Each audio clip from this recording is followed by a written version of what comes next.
Assalamualaikum warahmatullahi wabarakatuh. Selamat datang di cerita Mbak Sri, tempat di mana Mbak Sri cerita tentang cerita teman dan tetangga Mbak Sri yang berwarna-warni. Jadi cari tempat ternyaman buat nyimak cerita Mbak Sri kali ini. Sebelum itu Mbak Sri minta tolong like dan subscribe channel Mbak Sri ini, dan jangan lupa nyalakan lonceng notifikasinya. Aisyah menatap pantulan dirinya di cermin, mencoba mencari sisa-sisa kekuatan yang dulu dipancarkan mendiang ayahnya. 3 bulan sudah berlalu sejak Pak Handoyo, sang pendiri dan nahkoda utama, Timah Jaya, berpulang secara mendadak. Duka masih melingkupi setiap sudut rumah mewah mereka di Jakarta Selatan, sebuah duka yang tak hanya berasal dari kehilangan sosok ayah, tetapi juga dari beban tak terucap yang kini harus dipikulnya. Perusahaan tambang timah raksasa itu kini ada di tangannya. Aisyah, di usianya yang ke-30, selalu dikenal sebagai wanita cerdas dan mandiri. Lulusan EMBA dari universitas terkemuka di luar negeri, ia sebenarnya memiliki karir cemerlang di sebuah firma konsultasi multinasional. Namun, kecintaannya pada sang ayah dan rasa tanggung jawab terhadap warisan keluarga, membuatnya memilih kembali ke Indonesia beberapa tahun lalu, membantu Pak Handoyo mengelola beberapa divisi non-inti di Timah Jaya. Ia tahu seluk-beluk perusahaan, tetapi tidak pernah secara langsung terlibat dalam operasional inti pertambangan yang begitu kompleks dan syarat intrik. Pak Handoyo selalu melindunginya dari kerasnya dunia bisnis tambang. Kini, perlindungan itu sirna. Aisyah adalah satu-satunya ahli waris. Adiknya, Arya, memilih jalan hidup sebagai seniman di Bali, sepenuhnya menyerahkan urusan bisnis kepada Aisyah. Maka, mau tak mau, ia harus bangkit, mengenakan setelan formalnya, dan menunjukkan pada dunia bahwa ia siap. Aisyah, kamu sudah siap. Suara Reno, suaminya, memecah lamunannya. Reno Pratama, pria yang telah menemaninya selama 5 tahun terakhir, tampak tegang namun berusaha menampilkan senyum menenangkan. Reno adalah manajer di salah satu divisi logistik, Timah Jaya. Posisi itu didapatnya murni karena ia menikah dengan putri pemilik perusahaan, bukan karena kemampuannya yang luar biasa. Ia memiliki ambisi yang besar, jauh lebih besar daripada kapasitasnya. Dan itu adalah sesuatu yang sudah lama disadari Aisyah, jauh sebelum tanda-tanda kecurigaan ini muncul. Reno selalu memimpikan kekuasaan, dan kehadiran Timah Jaya dalam hidupnya adalah tiket emas menuju impian itu. Setidaknya, itulah yang ia pikirkan. Sejak kematian ayahnya, Reno menunjukkan perubahan drastis. Ia sering pulang larut malam, kadang sampai dini hari, dengan alasan lembur. Telepon genggamnya selalu dalam mode senyap, dan ia tampak lebih sering menyendiri, sibuk dengan pikirannya sendiri. Kehangatan yang dulu ia tunjukkan perlahan menguap, digantikan oleh sikap dingin dan menjaga jarak. Aisyah awalnya mengira ini adalah efek dari tekanan pekerjaan yang meningkat pasca meninggalnya Pak Handoyo, atau mungkin Reno juga ikut berduka dengan caranya sendiri. Namun, naluri wanita Aisyah mulai berbisik lain. Malam itu, mereka menghadiri makan malam bisnis penting dengan beberapa mitra strategis Timah Jaya.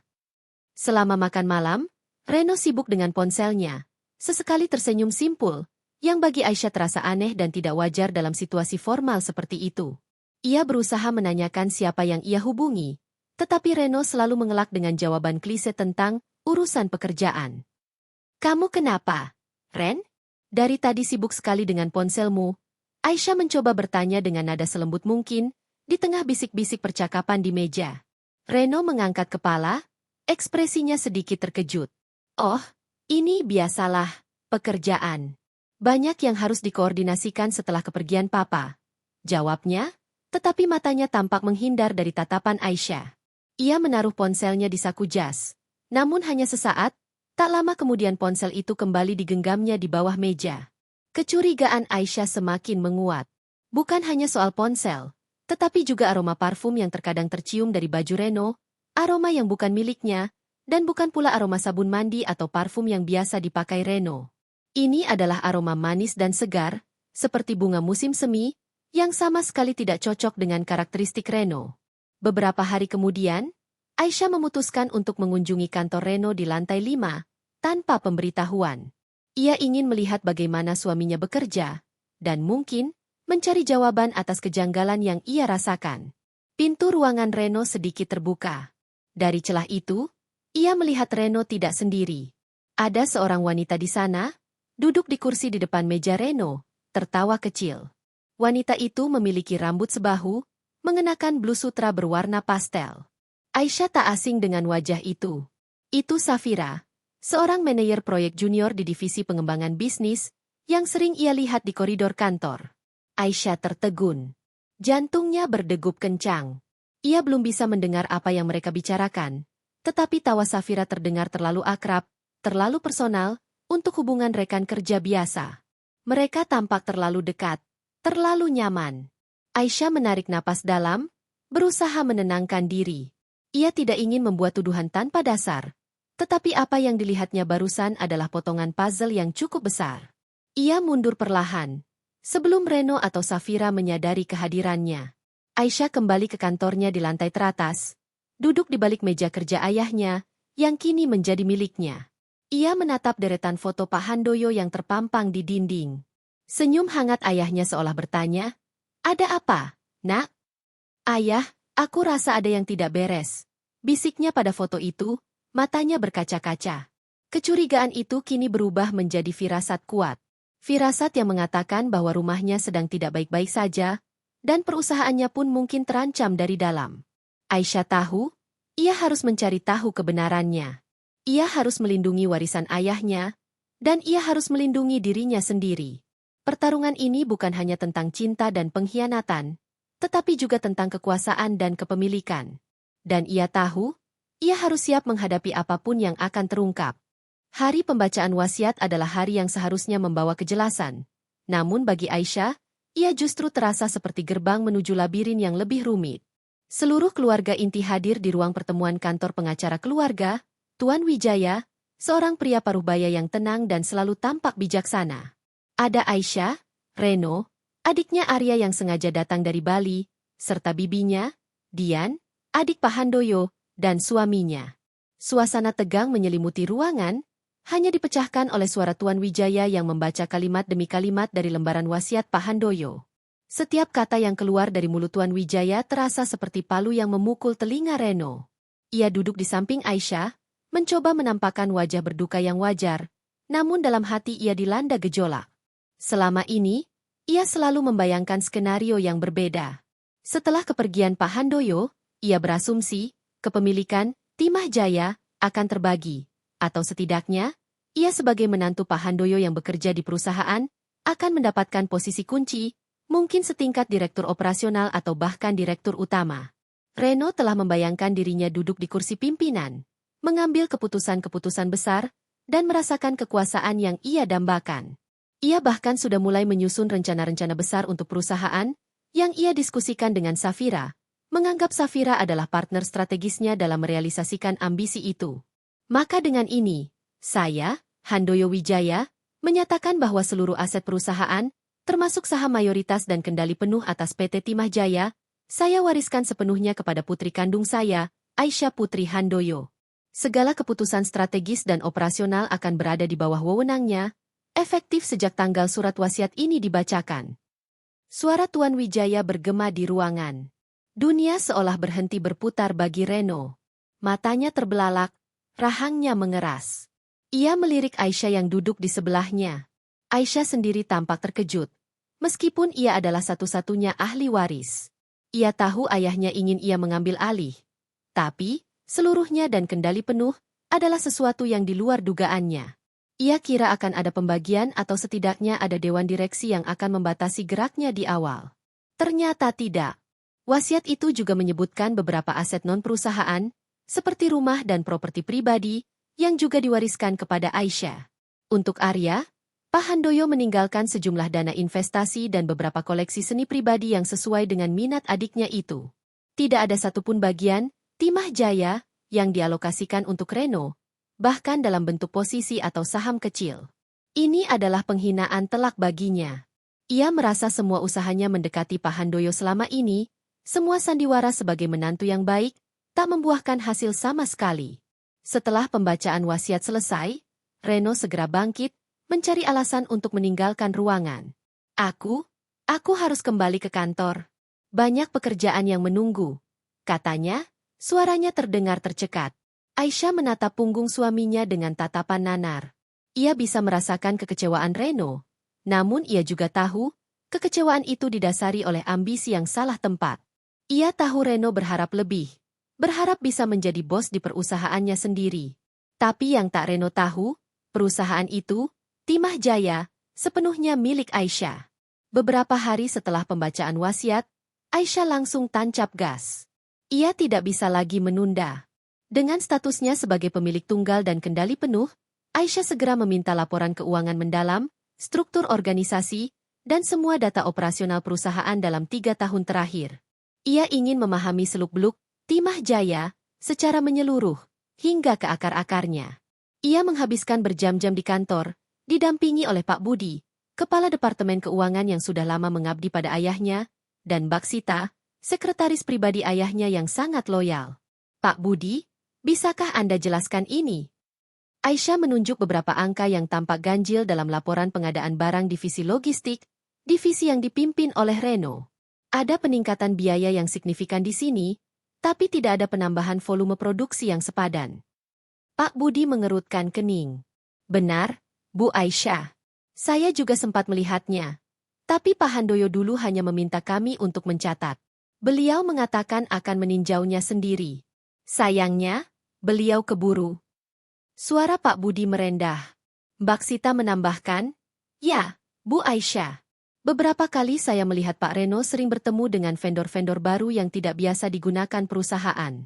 Bahkan ada beberapa tagihan yang cukup besar dari vendor-vendor yang tidak terlalu dikenal." Aisyah mengamati deretan angka itu dengan saksama. Kejanggalan dalam laporan keuangan, khususnya di divisi logistik, adalah potongan puzzle kedua. Jika di bab 1 ia menemukan tanda-tanda perselingkuhan yang bersifat personal, kini ia menemukan indikasi penyalahgunaan wewenang yang bersifat profesional yang melibatkan uang perusahaan. Ini adalah hal yang jauh lebih serius. Ia mulai membandingkan laporan keuangan dengan data operasional.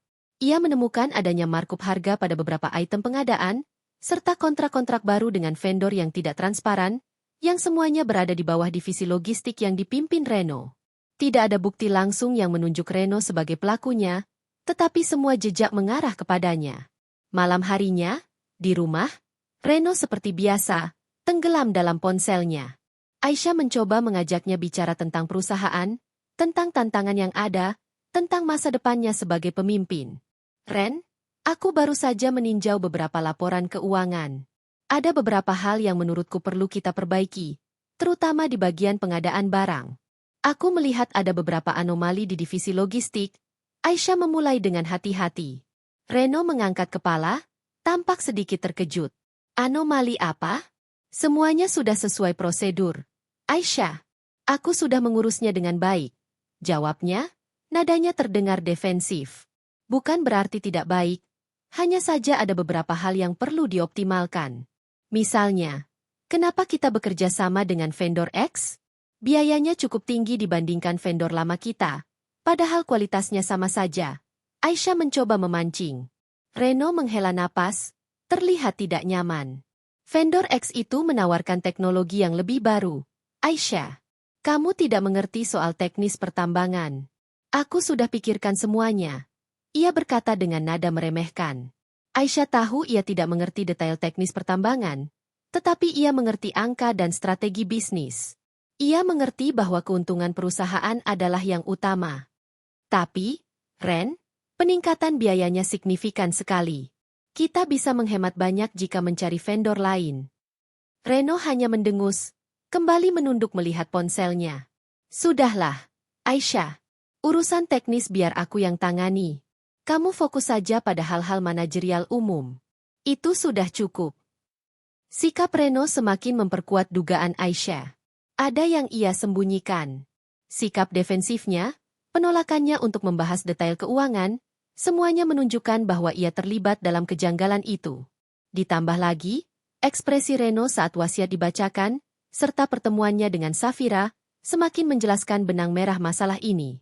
Aisyah tidak akan tinggal diam. Ia adalah pewaris tunggal, Timah Jaya. Bukan hanya di atas kertas, tetapi juga di hati dan jiwanya.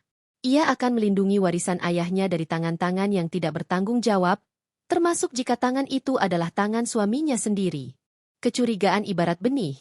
Jika dibiarkan tumbuh, ia akan bercabang menjadi keraguan, lalu merambat menjadi keyakinan. Bagi Aisyah, benih itu sudah ditanam. Setelah pembacaan wasiat dan penemuan kejanggalan di divisi logistik, setiap gerak-gerik Reno menjadi sorotan dalam penglihatan batinnya.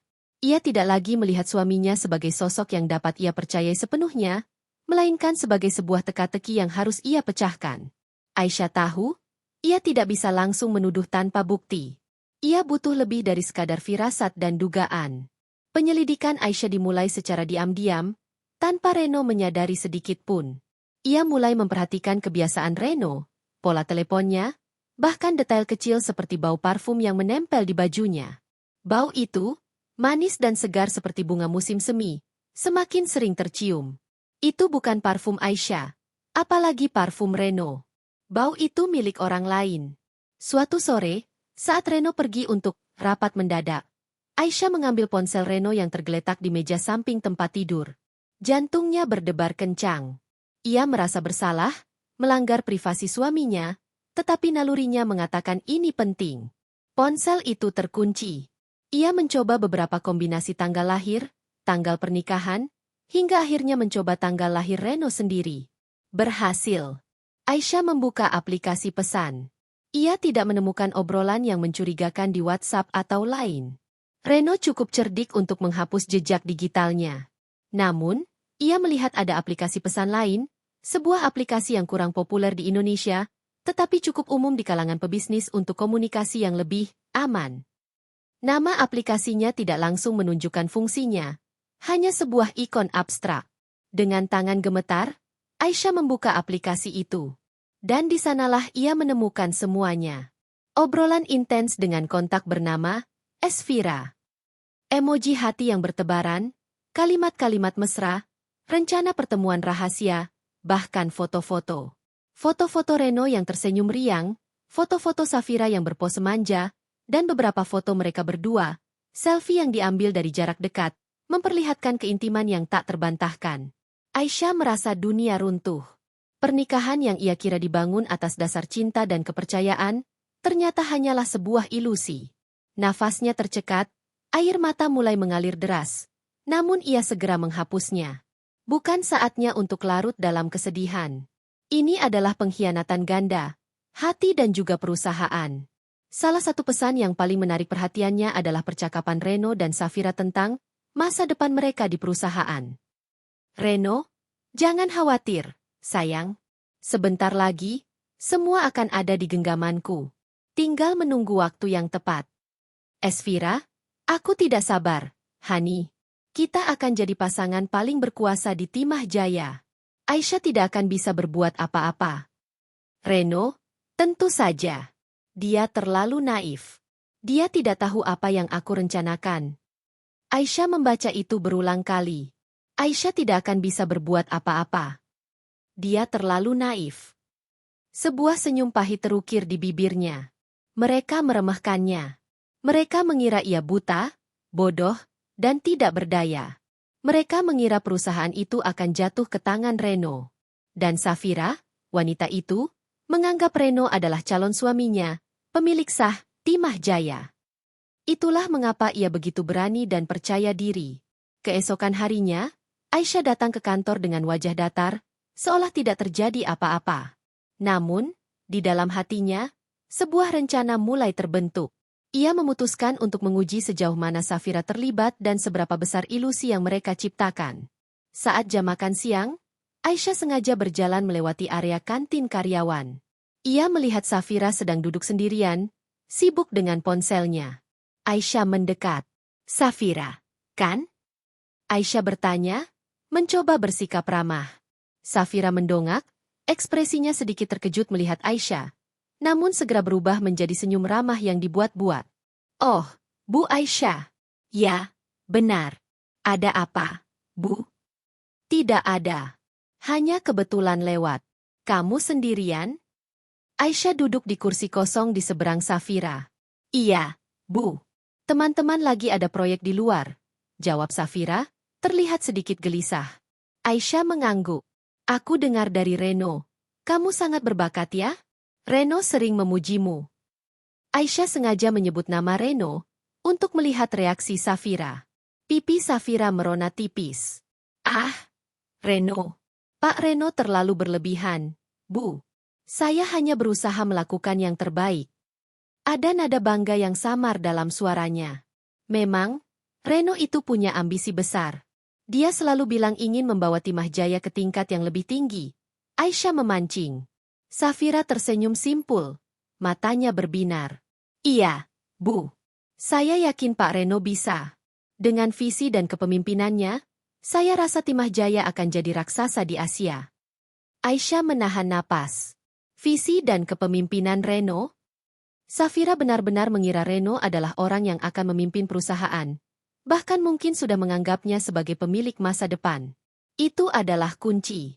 Safira tidak tahu bahwa Reno hanyalah seorang manajer. Dan ia, Aisyah, adalah pemilik sah perusahaan ini. Kesalahpahaman inilah yang akan menjadi senjata Aisyah. Ya, Reno memang punya visi yang kuat. Aku juga percaya padanya, Aisyah berkata, mencoba tersenyum. Oh ya, kabarnya ada proyek baru yang akan diluncurkan di divisi pengembangan bisnis yang kamu tangani. Apa sudah ada kemajuan? Safira langsung antusias. Sudah, Bu. Tinggal menunggu persetujuan akhir dari Pak Reno. Dia bilang ini proyek prioritas utama. Aisyah mengangguk. Hatinya miris. Reno menggunakan posisinya, meskipun tidak terlalu tinggi, untuk mengendalikan proyek-proyek penting, seolah-olah ia adalah direktur utama. Ia sedang membangun kerajaannya sendiri di dalam perusahaan, menggunakan nama Aisyah sebagai tameng, dan menggunakan ketidaktahuan Safira sebagai alat. Bagus kalau begitu. Aku akan minta laporan detailnya nanti. Aku ingin tahu lebih banyak tentang proyek-proyek penting di perusahaan ini, Aisyah berkata, nadanya kini sedikit lebih tegas. Safira mengangguk, tetapi ada sedikit gurat kebingungan di wajahnya. Aisyah bisa melihat, Safira mulai merasa ada sesuatu yang tidak pas. Mengapa Aisyah, yang selama ini dianggap pemilik boneka oleh mereka, tiba-tiba ingin terlibat secara detail? Kecurigaan Safira mulai meningkat, meski ia belum sepenuhnya menyadarinya. Ia hanya berpikir mungkin Aisyah mulai tertarik pada bisnis keluarga, bukan karena ia sudah tahu tentang perselingkuhan dan intrik mereka. Aisyah bangkit dari kursi. Baiklah, Safira. Selamat menikmati makan siangmu. Terima kasih, Bu Aisyah. Aisyah berjalan menjauh, pikirannya berputar cepat. Pertemuan singkat itu memberinya informasi yang tak ternilai. Safira tidak hanya menjadi selingkuhan Reno, tetapi juga kaki tangan Reno dalam upaya mengambil alih kendali perusahaan. Mereka berdua bersekongkol, dengan Safira yang percaya bahwa Reno akan menjadi penguasa baru, Timah Jaya. Sekarang, Aisyah memiliki semua kepingan puzzle, bukti perselingkuhan, bukti penyalahgunaan wewenang, dan yang terpenting, bukti bahwa mereka meremehkannya dan tidak tahu siapa pemilik sah perusahaan ini. Aisyah tidak akan panik, tidak akan marah-marah. Ia akan menggunakan kecerdasan dan posisinya untuk menjebak mereka, menunjukkan kepada mereka bahwa mereka telah salah menilai Aisyah. Permainan telah dimulai. Aisyah kembali ke ruangannya, jantungnya masih berdebar kencang dari pertemuan singkat dengan Safira. Setiap detail percakapan terngiang di benaknya, menguatkan keyakinannya bahwa Reno dan Safira tidak hanya berselingkuh, tetapi juga bersekongkol untuk mengendalikan Timah Jaya, dengan asumsi Reno adalah pemiliknya. Aisyah tahu, ia harus berhati-hati. Semakin ia menunjukkan bahwa ia tahu, semakin mereka akan bersembunyi. Malam harinya, di rumah, Aisyah mencoba konfrontasi pertama dengan Reno. Bukan konfrontasi langsung tentang perselingkuhan, tetapi tentang gelagat Reno di kantor dan keuangan perusahaan. Ia ingin melihat bagaimana Reno bereaksi, seberapa jauh ia akan berbohong, dan apakah ia akan secara tidak langsung mengakui niatnya terhadap perusahaan. Ren, bisa bicara sebentar? Aisyah memulai saat Reno baru saja pulang dan meletakkan tas kerjanya. Aroma parfum yang manis itu kembali tercium, lebih kuat dari biasanya. Aisyah harus menahan diri agar tidak langsung menuding. Reno menoleh, wajahnya terlihat lelah, atau mungkin pura-pura lelah. Ada apa, sayang? Aku lelah sekali hari ini. Aku hanya ingin tahu, apa yang sebenarnya terjadi denganmu? Kamu sering pulang larut, dan aku merasa kamu semakin jauh dariku. Aisyah berkata, berusaha menjaga nada suaranya tetap tenang dan tidak menuduh. Reno menghela napas. Sudah kubilang, kan? Pekerjaan di kantor semakin banyak. Aku harus ekstra keras agar Timah Jaya tetap stabil setelah kepergian Papa. Kamu tahu sendiri betapa pentingnya perusahaan ini bagi kita. Penting bagi kita, atau penting bagimu? Aisyah bertanya, tatapannya menembus mata Reno. Reno terdiam sesaat, ekspresinya mengeras. Tentu saja penting bagi kita, Aisyah. Kita kan keluarga. Aku sebagai kepala keluarga, harus memastikan semua berjalan baik. Aisyah tersenyum pahit. Kepala keluarga? Sejak kapan kamu merasa harus mengambil alih semua beban ini sendirian? Ren? Aku juga ada di sini. Aku juga punya hak dan tanggung jawab terhadap perusahaan. Tentu saja kamu punya hak, Aisyah. Tapi urusan teknis seperti di lapangan, itu biar aku yang tangani. Kamu tidak perlu terlalu pusing. Reno mencoba mengalihkan pembicaraan, memosisikan Aisyah sebagai wanita yang hanya tahu urusan rumah tangga atau manajerial ringan. Aku sudah meninjau laporan keuangan lagi. Ren, Aisyah melanjutkan, mengabaikan pengalihan Reno. Ada beberapa pengeluaran yang tidak wajar di divisi logistik. Aku tidak mengerti kenapa ada biaya konsultan yang begitu besar, padahal tidak ada proyek baru yang signifikan di sana. Wajah Reno berubah sedikit pucat. Itu biaya untuk riset pasar, Aisyah. Untuk efisiensi operasional. Kamu tidak perlu khawatir soal itu. Aku sudah mengurusnya. Tapi tidak ada laporan risetnya, Ren. Dan nama perusahaan konsultan ini, aku tidak pernah mendengarnya. Aisyah terus menekan. Reno tiba-tiba berdiri. Sudah kubilang, Aisyah, aku mengurus semua itu. Kamu tidak perlu meragukan kemampuanku. Aku melakukan ini demi kebaikan Timah Jaya, demi masa depan kita. Suaranya meninggi. Aisyah menatapnya tajam. Masa depan kita, atau masa depanmu dan orang lain? Pertanyaan itu meluncur begitu saja dari bibir Aisyah. Penuh makna. Reno terdiam, terkejut. Matanya membelalak, ia seperti tertangkap basah. Maksudmu apa, Aisyah? Tanyanya, mencoba terlihat bingung, tetapi suaranya bergetar. Aisyah bangkit dari duduknya, melangkah mendekat. Kamu tahu persis maksudku. Reno, aku tidak buta. Aku tidak tuli. Reno berusaha mengendalikan ekspresinya, namun rasa panik terlihat jelas di matanya. Aku tidak tahu apa yang kamu bicarakan. Aku tidak melakukan apa-apa. Aisyah hanya menghela napas. Konfrontasi langsung tidak akan berhasil. Reno akan selalu mengelak. Ia butuh cara lain. Keesokan harinya, Aisyah datang lebih awal ke kantor. Ia sengaja memasang alat perekam suara kecil di bawah meja Reno, sebuah ide yang ia dapatkan setelah berkonsultasi dengan seorang teman lama yang bekerja di bidang investigasi. Ia tahu ini berisiko, tetapi ia tidak punya pilihan lain. Ia harus punya bukti yang tidak terbantahkan. Beberapa jam kemudian, dari ruangannya, Aisyah mendengar keributan kecil di koridor. Suara tawa Safira terdengar, diikuti suara Reno. Pintu ruangan Reno terbuka, dan Aisyah mendengar mereka masuk. Ia mengaktifkan alat perekam di ponselnya, yang terhubung dengan alat perekam di ruangan Reno. Suara mereka terdengar jelas. Jadi, kapan kita bisa melenggang bebas di sini, Hani? Itu suara Safira, terdengar centil. Sabarlah, sayang. Sebentar lagi. Aisyah memang sedikit cerewet belakangan ini, mulai bertanya-tanya soal keuangan. Tapi dia tidak tahu apa-apa. Jawab Reno, ada nada meremehkan dalam suaranya. Syukurlah. Aku khawatir dia mulai curiga. Dia bahkan tadi pagi bertanya soal proyek pengembangan bisnis yang aku tangani. Aku takut dia mulai ikut campur. Safira terdengar sedikit cemas. Biarkan saja. Dia tidak akan mengerti. Dia itu cuma titipan. Ayahnya cuma kasih dia kekuasaan di atas kertas. Tapi yang menjalankan perusahaan, yang tahu isinya, itu aku. Aku yang mengendalikan semua. Reno tertawa renyah. Dia hanya akan jadi boneka di tanganku. Dan sebentar lagi, kita akan mengendalikan semua ini berdua. Jadi, kita benar-benar akan jadi penguasa Timah Jaya? Aku tidak sabar. Kita bisa membangun kerajaan kita sendiri. Sayang. Rumah mewah, liburan kemana saja, investasi besar semuanya akan ada di tangan kita.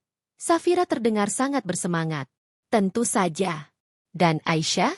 Dia akan gigit jari. Dia tidak punya kekuatan apa-apa tanpa aku.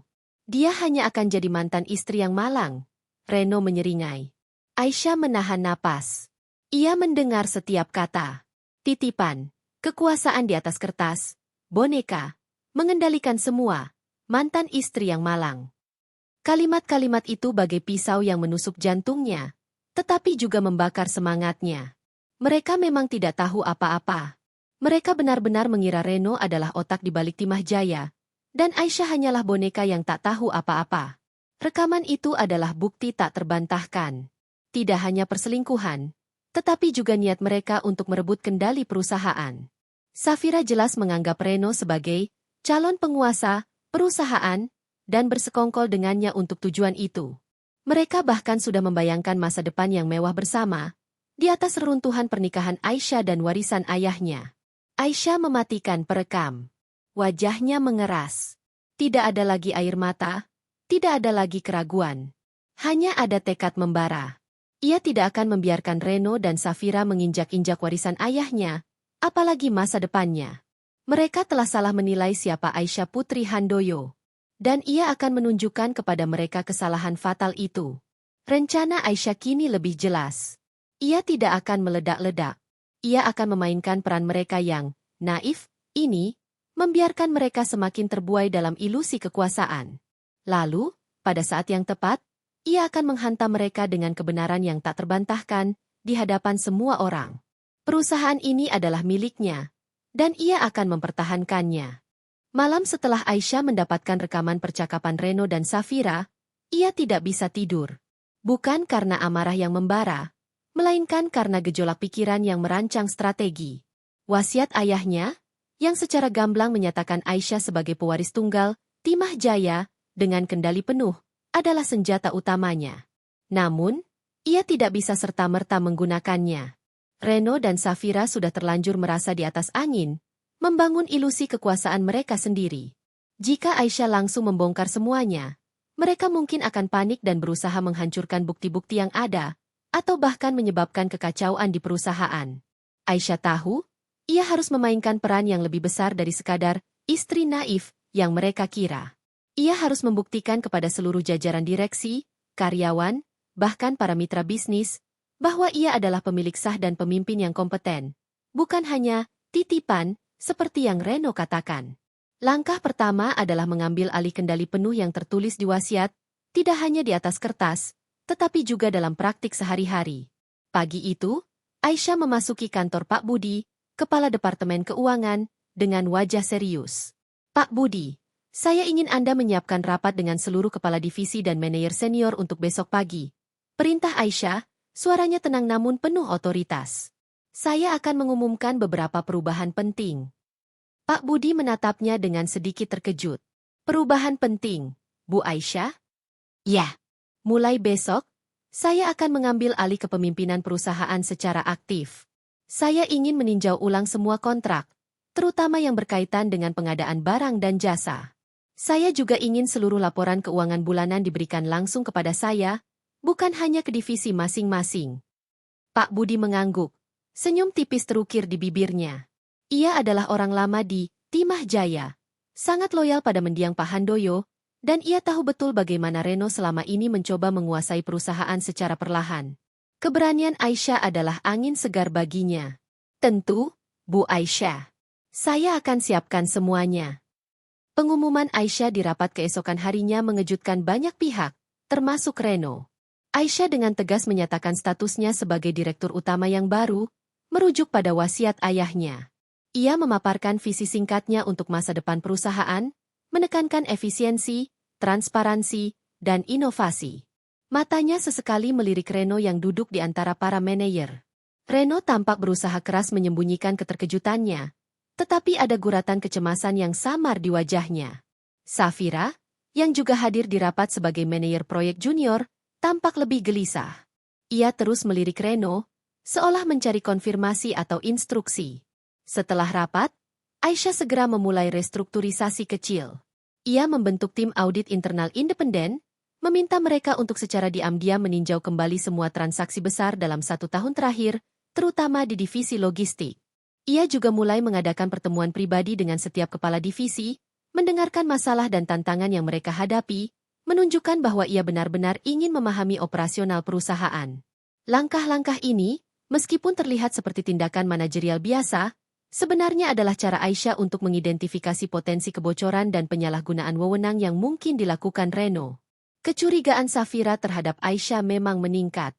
Ia melihat bagaimana Aisyah yang selama ini tampak pasif dan hanya mengurusi yayasan sosial milik keluarga, tiba-tiba menjelma menjadi pemimpin yang tegas dan detail. Safira mulai sering berbisik-bisik dengan Reno, mencoba memahami apa yang sebenarnya terjadi. "Hani, kenapa Aisyah tiba-tiba jadi seperti ini? Dia terlalu banyak ikut campur." Safira berbisik kepada Reno suatu sore di sudut kantor yang sepi. Dia bahkan meminta laporan keuangan divisi pengembangan bisnis. "Bukannya itu urusan kita." Reno mencoba menenangkan. "Tenang, sayang. Dia hanya ingin menunjukkan bahwa dia mampu. Ini kan baru awal-awal. Biarkan saja. Dia tidak akan bertahan lama dengan semua detail ini. Nanti juga bosan."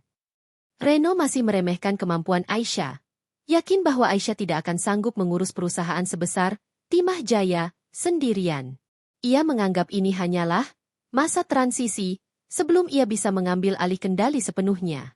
Tapi bagaimana jika dia menemukan sesuatu? Safira terdengar lebih cemas. Reno terkekeh. "Menemukan apa? Semua sudah aku atur dengan rapi. Lagi pula, siapa yang akan dia percaya? Dia tidak punya bukti apa-apa." Reno benar-benar yakin dengan keamanan jebakan yang telah ia pasang, merasa bahwa tidak ada jejak yang bisa dilacak. Aisyah, yang sebenarnya sudah memiliki rekaman itu, sengaja membiarkan mereka dalam kepercayaan diri palsu ini. Semakin mereka merasa aman, semakin mudah mereka untuk tergelincir. Di sisi lain, Aisyah mulai berkonsultasi secara intensif dengan Tuan Wijaya, pengacara keluarga. Ia menjelaskan semua kejanggalan yang ia temukan, tanpa menyebutkan secara langsung perselingkuhan Reno, tetapi memberikan gambaran umum tentang ketidakberesan di divisi logistik. Ia juga memutarkan sebagian kecil rekaman suara yang menunjukkan niat Reno untuk menguasai perusahaan, tanpa menyingkap bagian perselingkuhan. "Tuan Wijaya, saya ingin memastikan semua langkah yang saya ambil sesuai hukum. Saya ingin melindungi perusahaan ini dari segala bentuk penggelapan atau penyalahgunaan wewenang," kata Aisyah. Tuan Wijaya mendengarkan dengan saksama. "Langkah Anda sudah tepat, Bu Aisyah. Sebagai pemilik sah, Anda memiliki hak penuh untuk meninjau semua aspek perusahaan. Jika ada indikasi penyalahgunaan, kita bisa mengambil tindakan hukum yang tegas. Anda punya bukti yang cukup kuat untuk melacak aliran dana yang mencurigakan." Aisyah mengangguk. "Saya tidak ingin gegabah. Saya ingin mengumpulkan bukti lebih banyak lagi, dan menempatkan mereka dalam posisi di mana mereka tidak bisa mengelak." Tuan Wijaya tersenyum tipis. "Sebuah strategi yang cerdas, Bu Aisyah. Kesabaran adalah kunci. Biarkan mereka merasa nyaman, lalu pukullah saat mereka tidak menduga." Aisyah tahu, ia sedang bermain api. Tetapi api ini adalah miliknya, dan ia akan mengendalikan nyalanya. Ia akan terus memperkuat posisinya, membiarkan Reno dan Safira semakin terbuai dalam ilusi kekuasaan mereka, sampai tiba saatnya ia akan menarik karpet dari bawah kaki mereka. Waktu terus berjalan, dan rencana Aisyah semakin matang. Ia telah berhasil menguatkan posisinya sebagai pemimpin yang kompeten di mata karyawan dan direksi, meskipun Reno masih berusaha meremehkannya di balik layar. Namun, Reno dan Safira masih bersekongkol, bahkan merasa semakin nyaman dengan kondisi yang ada. Mereka melihat tindakan Aisyah sebagai percobaan yang tidak akan bertahan lama, dan menganggapnya sebagai celah untuk mereka semakin mendalami cengkeraman mereka pada operasional perusahaan. Aisyah memutuskan untuk meningkatkan tekanan, namun dengan cara yang halus. Ia ingin Safira semakin yakin bahwa Reno adalah satu-satunya penyelamat, dan masa depan Timah Jaya ada di tangannya. Ia harus memperkuat ilusi itu, sebelum menghancurkannya berkeping-keping. Suatu pagi, Aisyah memanggil Safira ke ruangannya. Ini adalah langkah yang disengaja. Aisyah ingin memastikan tidak ada orang lain di dekat mereka saat ia berbicara. "Safira, bisakah kamu datang ke ruanganku sebentar? Ada beberapa hal yang ingin kubahas mengenai proyek pengembangan bisnis yang kamu tangani," kata Aisyah melalui telepon, suaranya ramah namun tegas. Safira datang, mengenakan pakaian rapi, terlihat sedikit gugup namun juga antusias. Ia berpikir ini adalah kesempatan untuk menunjukkan kemampuannya dan juga untuk mengumpulkan lebih banyak informasi tentang Aisyah. Duduklah, Safira. Aisyah menunjuk kursi di depan mejanya. Ia mengambil napas dalam, memainkan perannya. Aku harus akui, proyek-proyek yang kamu tangani cukup menjanjikan. Reno juga sering menceritakan tentang inisiatif-inisiatif barumu. Aisyah sengaja menyebut nama Reno lagi, melihat bagaimana Safira akan bereaksi. Wajah Safira merona bangga. Terima kasih, Bu Aisyah. Saya selalu berusaha memberikan yang terbaik untuk perusahaan. Pak Reno sangat mendukung ide-ide saya. Ya, Reno memang sangat peduli dengan perusahaan ini. Aisyah melanjutkan, menekan setiap kata. Dia selalu punya visi besar.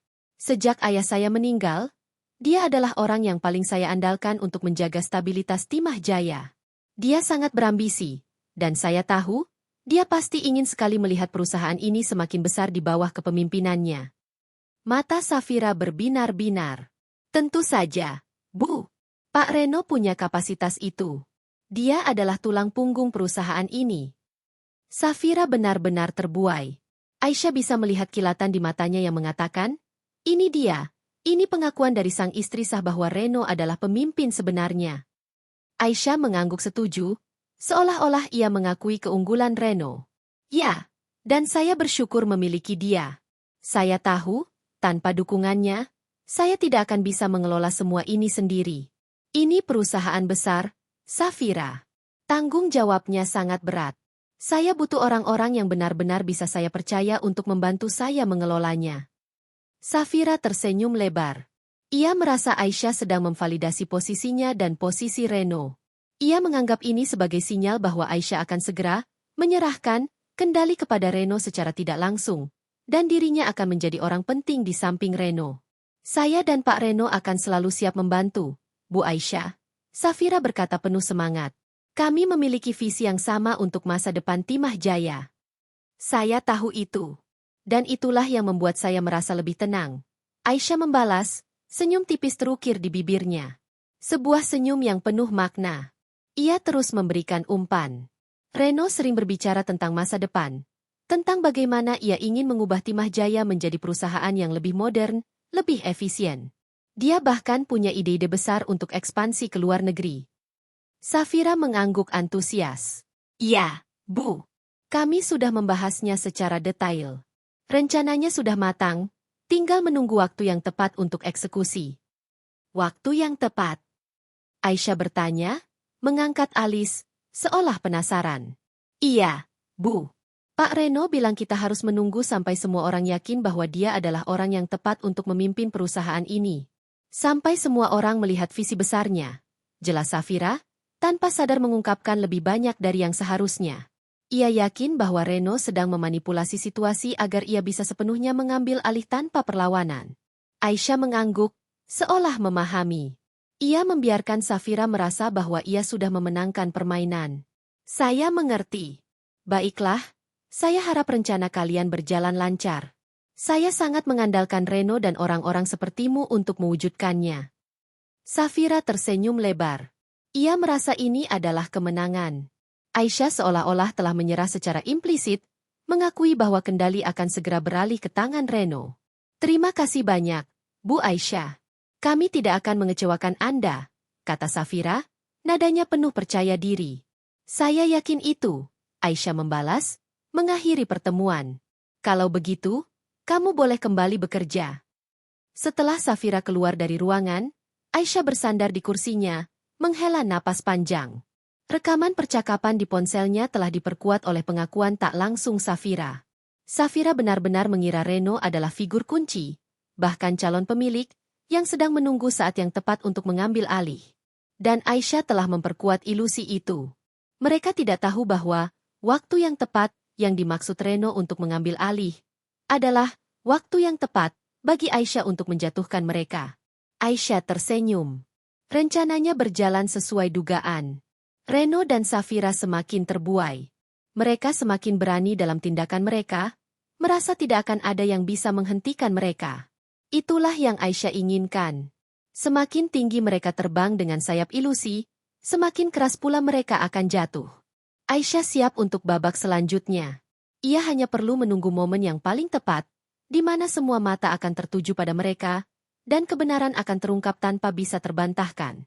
Setelah pertemuan Aisyah dengan Safira, suasana di Timah Jaya terasa seperti sebuah drama yang menanti puncaknya. Reno dan Safira semakin percaya diri dengan ilusi kekuasaan yang mereka ciptakan dan yang Aisyah sendiri perkuat, mulai bertindak lebih berani. Mereka mengira Aisyah adalah pemilik boneka yang mudah dibodohi, sibuk dengan urusan manajerial umum dan tidak memahami detail operasional perusahaan yang kompleks. Kesalahpahaman itu adalah jebakan manis yang Aisyah sengaja ciptakan. Reno, dengan dukungan penuh dan kebanggaan dari Safira, mulai mengambil keputusan-keputusan kecil tanpa sepengetahuan Aisyah. Ia menandatangani beberapa nota kesepahaman, MOU, dengan vendor baru yang mencurigakan, berdalih untuk efisiensi dan inovasi, padahal ini adalah bagian dari skema markup yang ia lakukan. Ia bahkan menggeser beberapa karyawan kunci yang loyal kepada mendiang Pahandoyo ke posisi yang kurang strategis, dan menggantinya dengan orang-orang yang bisa dia kontrol atau yang termakan janji-janji manisnya. Safira, dengan dalih, membantu Pak Reno, menjadi tangan kanan Reno dalam urusan ini, memperkuat jaring-jaring intrik mereka di internal perusahaan. Hani, ini saatnya kita menunjukkan kepada semua orang siapa sebenarnya yang memegang kendali. Bisik Safira kepada Reno suatu malam, di apartemen sewaan yang mereka gunakan untuk pertemuan rahasia. Aisyah itu terlalu lembek. Dia tidak akan sanggup melawan kita. Reno tersenyum bangga. Tentu saja. Dia sibuk dengan laporan-laporan kertasnya, sementara kita yang mengatur pergerakan di lapangan. Biarkan dia berpikir dia yang berkuasa. Kita akan mengambil alih semuanya secara bertahap. Rencana mereka mencapai puncaknya menjelang acara pesta ulang tahun ke-40 Timah Jaya. Aisyah sendiri yang merencanakan pesta ini, bukan hanya sebagai perayaan, tetapi juga sebagai panggung untuk pertunjukan besarnya. Ia mengundang semua direksi, kepala divisi, manajer, karyawan senior, mitra bisnis penting, bahkan beberapa pejabat pemerintahan yang terkait dengan industri pertambangan. Ini akan menjadi acara yang megah, yang akan disorot media, dan semua mata akan tertuju pada Timah Jaya. Reno dan Safira melihat pesta ini sebagai kesempatan emas. Mereka akan menggunakan momen ini untuk secara tidak langsung mengumumkan status mereka di hadapan semua orang. Safira bahkan sudah membeli gaun desainer terbaru, yakin bahwa ia akan menjadi calon nyonya perusahaan yang paling disorot. Reno, di sisi lain, telah menyiapkan pidato singkat yang berisi visi-visi ambisius, yang ia harapkan akan memposisikannya sebagai pemimpin masa depan Timah Jaya. Aku akan memastikan semua orang tahu siapa yang akan memimpin perusahaan ini ke depannya, kata Reno kepada Safira, saat mereka memilih baju untuk pesta. Aisyah hanya akan menjadi simbol saja. Aku yang akan menjadi otak dan kekuatan di balik semuanya. Sementara Reno dan Safira sibuk dalam ilusi mereka, Aisyah bekerja dalam senyap. Ia telah mengumpulkan semua bukti, rekaman percakapan, laporan keuangan yang mencurigakan yang telah dianalisis oleh tim audit internal yang ia bentuk, bukti transfer dana ke perusahaan fiktif yang terhubung dengan Reno, dan kesaksian beberapa karyawan yang mulai merasa ada yang tidak beres. Pak Budi dan Mbak Sita adalah sekutu kuncinya. Mereka membantu Aisyah mengumpulkan data dan memberikan informasi internal yang ia butuhkan. Aisyah juga telah berkonsultasi secara intensif dengan Tuan Wijaya.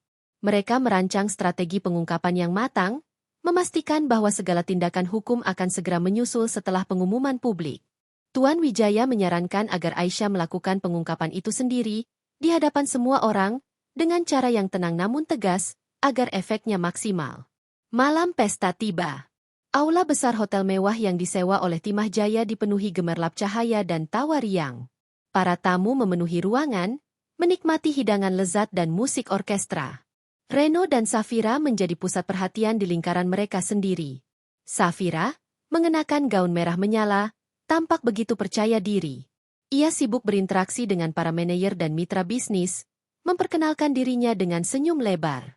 Senang bertemu dengan Anda, saya Safira, manajer proyek di Timah Jaya, katanya kepada seorang direktur bank yang merupakan mitra penting. Pak Reno dan saya sedang merencanakan banyak hal besar untuk perusahaan ini ke depan. Kami sangat optimis. Direktur bank itu mengangguk ramah, meskipun ia sedikit mengernyit.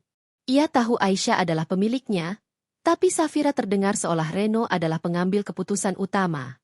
Reno sendiri sibuk berdiskusi dengan beberapa kolega, memaparkan visinya, mengklaim bahwa ia telah bekerja keras untuk menjaga stabilitas perusahaan setelah kepergian Pak Handoyo. Ia bahkan berani mengklaim bahwa perusahaan ini tidak akan bisa bertahan tanpa kepemimpinannya. Ia tidak tahu bahwa setiap kata yang ia ucapkan, setiap gerakan yang ia buat, sedang diawasi dengan cermat oleh Aisyah dari kejauhan. Aisyah, mengenakan gaun malam berwarna biru tua yang elegan, tampak tenang dan berwibawa. Ia menyambut para tamu dengan senyum ramah, berbincang-bincang santai, seolah tidak ada beban di pundaknya. Ia membiarkan Reno dan Safira menikmati panggung mereka. Mereka tidak tahu bahwa panggung itu, sebentar lagi, akan berubah menjadi tempat eksekusi ambisi mereka. Saat jam menunjukkan pukul 9 malam, lampu mulai sedikit diredupkan, dan sebuah spotlight diarahkan ke panggung utama. Mikrofon disiapkan. Ini adalah momennya. Aisyah melangkah anggun menuju panggung, senyum tipis masih menghiasi bibirnya, namun tatapan matanya menunjukkan keteguhan baja. Semua mata tertuju padanya. Reno dan Safira yang sedang asyik berbincang di tengah kerumunan, mengangkat kepala, wajah mereka dipenuhi ekspresi puas. Mereka mengira Aisyah akan memberikan pidato sambutan standar, dan kemudian Reno akan mengambil alih. Namun, mereka salah. Sangat salah. Detik-detik berlalu, terasa begitu panjang bagi Reno dan Safira, meski mereka belum menyadari mengapa. Aisyah berdiri di panggung, memegang mikrofon dengan kedua tangannya, membiarkan keheningan sejenak menyelimuti aula. Matanya menyapu kerumunan, berhenti sejenak pada wajah-wajah familiar, termasuk wajah Reno dan Safira yang kini menatapnya dengan ekspresi bangga dan sedikit rasa puas. Mereka berpikir mereka telah berhasil memperdayainya. Selamat malam hadirin sekalian, Aisyah memulai, suaranya jernih dan tenang, namun mengandung otoritas yang tak terbantahkan. Terima kasih atas kehadiran Anda semua di malam yang istimewa ini, perayaan ulang tahun ke-40 Timah Jaya. Tepuk tangan bergemuruh. Reno tersenyum lebar. Ia membayangkan bagaimana sebentar lagi ia akan naik ke panggung untuk memberikan pidato, visinya. Malam ini bukan hanya tentang perayaan keberadaan Timah Jaya selama 4 dekade. Aisyah melanjutkan, nadanya kini sedikit berubah, lebih serius. Tetapi juga tentang sebuah kebenaran yang harus diungkap, tentang fondasi yang kokoh yang telah dibangun oleh mendiang ayah saya, Pak Handoyo Wijaya. Reno dan Safira mulai merasa tidak nyaman. Ada sesuatu dalam nada suara Aisyah yang membuat mereka merinding. Ini bukan pidato sambutan biasa. 4 bulan yang lalu, ayah saya berpulang, meninggalkan duka yang mendalam bagi kita semua. Beliau adalah seorang visionari, seorang pemimpin yang adil, dan seorang ayah yang luar biasa. Aisyah menghela napas, air matanya sedikit menggenang namun ia tetap kuat. Setelah kepergian beliau, banyak pertanyaan muncul mengenai masa depan Timah Jaya. Siapa yang akan melanjutkan warisan beliau? Reno mulai gelisah. Ia melirik Safira yang juga tampak tegang. Seperti yang Anda semua ketahui, Aisyah melanjutkan, suaranya kini terdengar lebih lantang dan tegas. Saya adalah putri satu-satunya dari almarhum Pak Handoyo Wijaya. Ia berhenti sejenak, membiarkan kalimat itu meresap. Dan sesuai dengan wasiat terakhir beliau, yang telah dibacakan oleh pengacara keluarga kita, Tuan Wijaya, di hadapan seluruh anggota keluarga dan jajaran direksi, saya ingin menyampaikan sebuah fakta penting. Aisyah mengambil jeda. Ia mengeluarkan selembar dokumen dari dalam gaunnya, yang diselipkan di saku khusus. Itu adalah salinan wasiat ayahnya. Ia mengangkatnya tinggi-tinggi. Dokumen ini adalah wasiat resmi dari mendiang ayah saya, Aisyah berkata, dengan suara yang menggema di seluruh aula. Di dalamnya, dengan jelas dan tanpa keraguan, beliau menyatakan bahwa seluruh kepemilikan, saham mayoritas, dan kendali penuh atas PT Timah Jaya diwariskan sepenuhnya kepada saya, Aisyah Putri Handoyo. Blar. Rasanya seperti ada petir yang menyambar di tengah kerumunan. Seluruh aula tiba-tiba hening, disusul oleh bisik-bisik kaget. Wajah Reno dan Safira seketika memucat pasi, seputih kertas.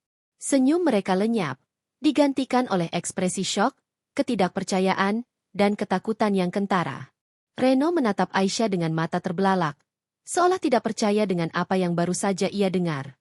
Wasiat? Kendali penuh? Semua untuk Aisyah? Selama ini ia berpikir Aisyah hanya akan mendapatkan bagian kecil. atau hanya nama, sementara kendali operasional akan jatuh ke tangannya. Ia telah salah besar. Safira terhuyung, nyaris jatuh. Gaun merah menyala yang ia kenakan kini terasa seperti kain kafan yang menyelimuti ambisinya. Ia menatap Reno, mencari jawaban, mencari penolakan, tetapi Reno sendiri tampak seperti patung lilin yang baru saja terbakar. Semua yang selama ini ia dengar dari Reno, semua janji tentang masa depan mereka, sebagai penguasa Timah Jaya, hanyalah kebohongan besar. Oleh karena itu, Aisyah melanjutkan, suaranya kini penuh penekanan, sejak hari pembacaan wasiat tersebut, saya adalah direktur utama dan pemilik sah tunggal dari PT Timah Jaya. Ia menatap lurus ke arah Reno dan Safira. Saya memiliki hak penuh atas segala keputusan, dan saya bertanggung jawab penuh atas masa depan perusahaan ini. Beberapa direksi dan manajer senior yang sudah mengetahui hal ini, termasuk Pak Budi dan Mbak Sita, mengangguk setuju. Beberapa yang lain yang belum tahu, tampak sangat terkejut. Namun segera memahami mengapa Aisyah belakangan ini begitu aktif dan detail. Beberapa waktu belakangan, saya telah mencermati berbagai aspek dalam operasional perusahaan. Saya menemukan adanya beberapa kejanggalan, terutama dalam hal pengadaan dan beberapa inisiatif proyek yang tidak transparan. Aisyah mulai menyinggung inti masalah. Ia tidak menyebut nama, tetapi semua mata tertuju pada Reno, yang memimpin divisi logistik, dan Safira, yang menangani proyek-proyek di divisi pengembangan bisnis. Keringat dingin membasahi pelipis Reno. Ia merasa semua mata di ruangan itu menatapnya, menghakiminya. Ia ingin melarikan diri, ingin menghilang. Saya ingin memastikan bahwa Timah Jaya adalah perusahaan yang bersih, transparan, dan menjunjung tinggi integritas. Oleh karena itu, saya telah membentuk tim audit internal yang telah bekerja dalam senyap, mengumpulkan data-data yang diperlukan. Aisyah berkata, suaranya penuh ancaman tersembunyi. Dan saya menemukan, beberapa di antara kita, telah menyalahgunakan kepercayaan yang diberikan, melakukan tindakan-tindakan yang merugikan perusahaan, bahkan mencoba mengklaim kepemilikan dan kendali yang bukan haknya. Reno dan Safira saling pandang, mata mereka dipenuhi kepanikan. Mereka tahu, Aisyah tahu. Aisyah tidak naif.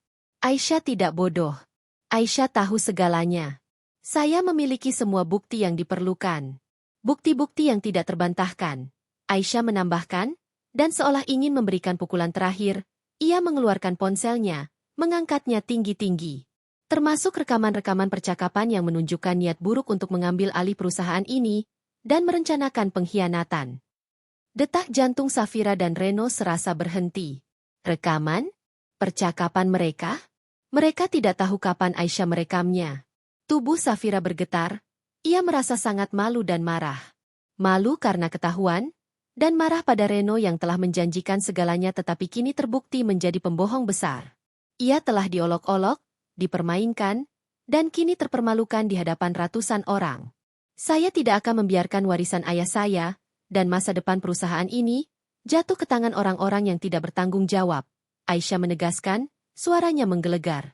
Mulai hari ini, saya akan melakukan pembersihan total. Semua orang di ruangan itu menatap Reno dan Safira, yang kini berdiri membeku di tengah kerumunan, ekspresi mereka hancur lebur. Pesta ulang tahun Timah Jaya yang megah, kini berubah menjadi panggung pengadilan publik yang dramatis. Aisyah telah menarik tirai, dan kebenaran telah terungkap. Selingkuhan Reno tidak berkutik, dan Reno sendiri, kini hanya tinggal menunggu kehancurannya. Setelah Aisyah selesai berbicara, keheningan memekakan telinga menyelimuti aula pesta. Mata ratusan orang, dari direksi, mitra bisnis, hingga karyawan biasa, terpaku pada Reno dan Safira. Mereka berdua berdiri kaku di tengah kerumunan, seperti patung yang baru saja dilempar ke dalam es. Wajah mereka pucat pasi, dan keringat dingin membanjiri dahi Reno. Safira, yang tadinya bersinar dalam gaun merah menyalanya, kini tampak seperti boneka kain yang tak berdaya. Semua mata menatap mereka dengan campuran keterkejutan, rasa jijik, dan kepuasan tersembunyi. Mereka yang selama ini tahu gelagat Reno yang mencurigakan, kini mendapatkan pembenaran atas kecurigaan mereka. Aisyah tetap berdiri di panggung, membiarkan kebenaran yang baru saja ia lontarkan meresap ke dalam benak setiap orang. Ia melihat bagaimana Reno mencoba mencari celah untuk melarikan diri, tatapan matanya liar, mencari pintu keluar. Safira hanya bisa menunduk, Air mata mulai mengalir di pipinya, bukan karena penyesalan, melainkan karena malu dan amarah yang meledak-ledak atas kehancuran mimpinya. Reno, panggil Aisyah. Suaranya tenang namun mengandung kekuatan yang mengerikan, memotong keheningan. Saya sudah mendengar semua rencana Anda. Saya sudah melihat semua bukti penggelapan dan penyalahgunaan wewenang yang Anda lakukan di perusahaan ini. Reno tersentak, berusaha membantah. Aisyah, kamu salah paham. Aku tidak. Jangan mencoba mengelak, potong Aisyah tegas. Saya punya rekaman percakapan Anda dengan Nona Safira. Rekaman yang berisi niat Anda untuk mengambil alih Timah Jaya, meremehkan saya sebagai pemilik sah, dan menggunakan nama saya sebagai tameng untuk keuntungan pribadi Anda. Seketika, tatapan jijik menyelimuti wajah para tamu. Reno, yang selama ini membangun citra menantu yang baik dan pekerja keras, kini hancur berkeping-keping. Oleh karena itu, Aisyah melanjutkan, suaranya kini lebih formal dan penuh otoritas. Mulai hari ini, dengan mempertimbangkan segala bentuk pengkhianatan dan penyalahgunaan wewenang, saya menyatakan bahwa Anda, Reno Pratama, dipecat dari seluruh posisi Anda di PT Timah Jaya, efektif segera. Kata-kata Aisyah bagai palu godam yang menghantam kepala Reno. Ia terhuyung mundur. Dipecat?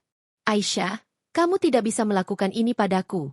Teriaknya, wajahnya memerah karena amarah dan frustrasi. Saya bisa, Reno, jawab Aisyah tenang, karena saya adalah pemilik sah dan direktur utama perusahaan ini. Dan saya tidak akan membiarkan seorang pengkhianat menggerogoti warisan ayah saya. Kerumunan mulai berbisik-bisik. Beberapa orang bahkan bertepuk tangan pelan. Ini adalah keadilan yang mereka tunggu. Aisyah kemudian menoleh ke arah Safira. Safira mengangkat kepalanya, matanya merah dan bengkak.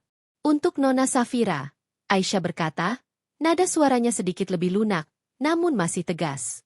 Meskipun Anda hanya kaki tangan dalam rencana ini, keterlibatan Anda dalam konspirasi dan penyalahgunaan posisi ini tidak dapat dimaafkan. Oleh karena itu, Anda juga dibebas tugaskan dari jabatan Anda di PT Timah Jaya, dengan pemberhentian tidak hormat. Safira hanya bisa menangis. Air matanya bercampur dengan maskara yang luntur. Mimpi untuk menjadi Nyonya Timah Jaya hancur seketika, dan ia kini harus menghadapi kenyataan pahit sebagai wanita yang dipermalukan di depan umum, tanpa pekerjaan, dan tanpa masa depan yang ia bayangkan bersama Reno. Ia menyadari Reno hanya memanfaatkannya, dan ia telah dibutakan oleh ambisi dan janji-janji palsu. Aisyah kemudian memanggil security, tolong antarkan saudara Reno Pratama dan Nona Safira keluar dari area ini. Pastikan mereka tidak lagi diizinkan masuk ke properti perusahaan. Security segera bergerak mendekati Reno dan Safira. Reno, meskipun marah, tidak bisa berbuat banyak. Ia tahu ia telah kalah. Ia menatap Aisyah dengan tatapan penuh kebencian, seolah ingin melahapnya hidup-hidup.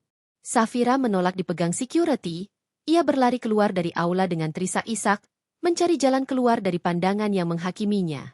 Reno, dengan kepala tertunduk, digiring keluar. Setelah kepergian mereka, Aisyah menatap kerumunan. Saya mohon maaf atas insiden yang mengganggu malam Anda semua.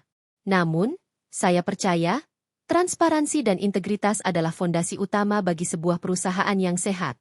Timah Jaya akan selalu berdiri tegak di atas nilai-nilai tersebut. Ia kemudian mengalihkan fokusnya. Mulai besok, saya akan segera melakukan audit menyeluruh terhadap semua transaksi yang mencurigakan, dan saya akan bekerja sama dengan pihak berwajib untuk menindak segala bentuk penyalahgunaan dana dan penggelapan. Saya juga akan memastikan setiap karyawan yang bekerja di Timah Jaya adalah individu yang berintegritas dan loyal kepada perusahaan. Para tamu dan karyawan merasa lega. Mereka tahu, di bawah kepemimpinan Aisyah, Timah Jaya akan berada di jalur yang benar. Malam itu, pesta yang seharusnya hanya perayaan, berubah menjadi sebuah pembersihan yang dramatis dan tak terlupakan. Keesokan harinya, berita tentang pengungkapan di pesta Timah Jaya menyebar luas di kalangan pebisnis dan media massa. Skandal perselingkuhan dan penipuan di perusahaan tambang besar menjadi headline utama. Tim pengacara Aisyah segera memulai proses hukum terhadap Reno atas penggelapan dana dan penyalahgunaan wewenang. Dengan bukti rekaman dan laporan audit yang kuat, posisi Reno sangat lemah. Ia tidak hanya kehilangan pekerjaan dan harga dirinya, tetapi juga menghadapi ancaman pidana. Safira juga menghadapi konsekuensi dari keterlibatannya, meskipun perannya tidak sebesar Reno. Ia menjadi sorotan negatif, dan karirnya di dunia korporat kemungkinan besar hancur. Aisyah sendiri, meskipun lelah secara emosional, merasa lega. Beban berat yang selama ini ia pikul, kini sedikit terangkat. Ia telah membuktikan kepada ayahnya, kepada dirinya sendiri, dan kepada seluruh dunia bahwa ia mampu melindungi warisan yang telah dipercayakan padanya. Setelah badai berlalu, langit di atas Timah Jaya mulai cerah kembali. Kejatuhan Reno dan Safira menjadi pelajaran pahit namun penting bagi seluruh jajaran perusahaan. Aisyah tidak buang waktu. Ia segera memulai babak baru, membersihkan setiap sudut Timah Jaya dari intrik dan pengkhianatan. Ia adalah pemilik tunggal dan direktur utama yang kini dihormati, bukan hanya karena ia pewaris, tetapi karena keberanian dan ketegasannya. Minggu-minggu setelah pesta yang dramatis itu diisi dengan kerja keras yang intens. Aisyah secara pribadi memimpin tim audit untuk meninjau setiap transaksi mencurigakan. Mereka menemukan lebih banyak lagi bukti penggelapan dana yang dilakukan Reno, terutama melalui perusahaan-perusahaan fiktif dan proyek-proyek fiktif yang ia dan Safira klaim sebagai inovasi. Jumlah kerugian perusahaan akibat ulah Reno mencapai angka miliaran rupiah. Aisyah tidak gentar. Ia menyerahkan semua bukti itu kepada pihak kepolisian dan kejaksaan. Proses hukum berjalan cepat karena bukti yang kuat dan tidak terbantahkan. Reno didakwa dengan pasal penggelapan dan penipuan. Ia tidak bisa mengelak, dan harus menghadapi konsekuensi perbuatannya di meja hijau. Reputasinya hancur, dan ia kemungkinan besar akan mendekam di penjara. Safira, meskipun tidak didakwa pidana, masuk dalam daftar hitam di dunia korporat. Tidak ada perusahaan yang mau mengambil risiko mempekerjakan wanita yang terlibat dalam skandal besar seperti itu. Hidupnya kini harus dimulai dari nol, tanpa embel-embel kemewahan yang ia impikan. Di internal perusahaan, Aisyah melakukan restrukturisasi besar-besaran. Ia memecat beberapa karyawan yang terbukti berkolusi dengan Reno, meskipun peran mereka kecil. Ia mengganti pimpinan divisi logistik dengan orang baru yang berintegritas dan transparan. Tim audit internal yang ia bentuk kini menjadi departemen tetap, memastikan pengawasan ketat terhadap semua transaksi keuangan. Aisyah juga lebih aktif dalam memimpin. Ia mengadakan rapat mingguan dengan seluruh kepala divisi, mendengarkan masukan, dan memastikan setiap keputusan diambil secara kolektif dan transparan. Ia juga meluncurkan program pelatihan integritas bagi seluruh karyawan, menekankan pentingnya kejujuran dan etika bisnis. Kita akan membangun kembali Timah Jaya menjadi lebih kuat dari sebelumnya, kata Aisyah dalam pidato pertamanya di hadapan seluruh karyawan setelah insiden itu. Bukan hanya dalam hal keuntungan, tetapi juga dalam hal integritas dan kepercayaan. Saya ingin kita semua bekerja sama, memastikan bahwa setiap timah yang kita hasilkan, setiap rupiah yang kita peroleh, adalah hasil dari kerja keras yang jujur dan beretika. Para karyawan memberikan tepuk tangan meriah. Mereka melihat Aisyah bukan hanya sebagai bos, tetapi sebagai pemimpin yang adil dan kuat. Di tengah kesibukan mengurus perusahaan, Aisyah juga belajar untuk merawat dirinya sendiri. Ia menceraikan Reno. Perpisahan itu adalah hal yang sulit, tetapi ia tahu itu adalah keputusan terbaik. Rumah yang dulu dipenuhi bayangan pengkhianatan, kini terasa lebih lapang dan damai. Ia mulai kembali melakukan hobinya, seperti melukis dan berkebun, yang dulu sempat ia lupakan karena tekanan hidup. Ia juga menghabiskan lebih banyak waktu dengan adiknya, Arya, yang selalu memberinya dukungan moral. Setahun berlalu, Timah Jaya di bawah kepemimpinan Aisyah mengalami transformasi yang signifikan. Keuntungan perusahaan meningkat karena efisiensi operasional dan penghapusan markup yang selama ini dilakukan Reno. Citra perusahaan di mata publik dan investor juga pulih, bahkan meningkat, karena transparansi dan integritas yang ditunjukkan Aisyah. Mereka yang dulu meremehkannya sebagai wanita naif atau pemilik boneka, kini melihatnya sebagai pemimpin yang cerdas, tangguh, dan visioner. Aisyah juga mulai berpikir untuk memperluas jangkauan Timah Jaya. Ia membuka divisi riset dan pengembangan baru, fokus pada teknologi pertambangan yang lebih ramah lingkungan. Ia ingin perusahaan ayahnya tidak hanya menjadi raksasa di Indonesia, tetapi juga pemimpin dalam inovasi berkelanjutan di industri pertambangan global. Pada suatu sore, Aisyah duduk di kantornya, menatap foto ayahnya. Senyum hangat Pak Handoyo seolah mengatakan, "Kamu berhasil, Nak. Ayah bangga padamu." Aisyah tersenyum. Hatinya dipenuhi rasa syukur dan kekuatan. Perjalanan ini memang berat, penuh intrik dan pengkhianatan. Namun, ia berhasil melaluinya. Ia tidak hanya menyelamatkan warisan ayahnya, tetapi juga menemukan kekuatan dalam dirinya sendiri yang selama ini tersembunyi. Aisyah Putri Handoyo, sang pewaris tunggal Timah Jaya, telah bangkit. Ia adalah bukti bahwa seorang wanita tidak boleh diremehkan. Ia adalah bukti bahwa kebenaran, pada akhirnya, akan selalu menemukan jalannya. Dan ia, kini adalah pemimpin yang sejati, siap menghadapi segala tantangan di masa depan, dengan kepala tegak dan hati yang kuat.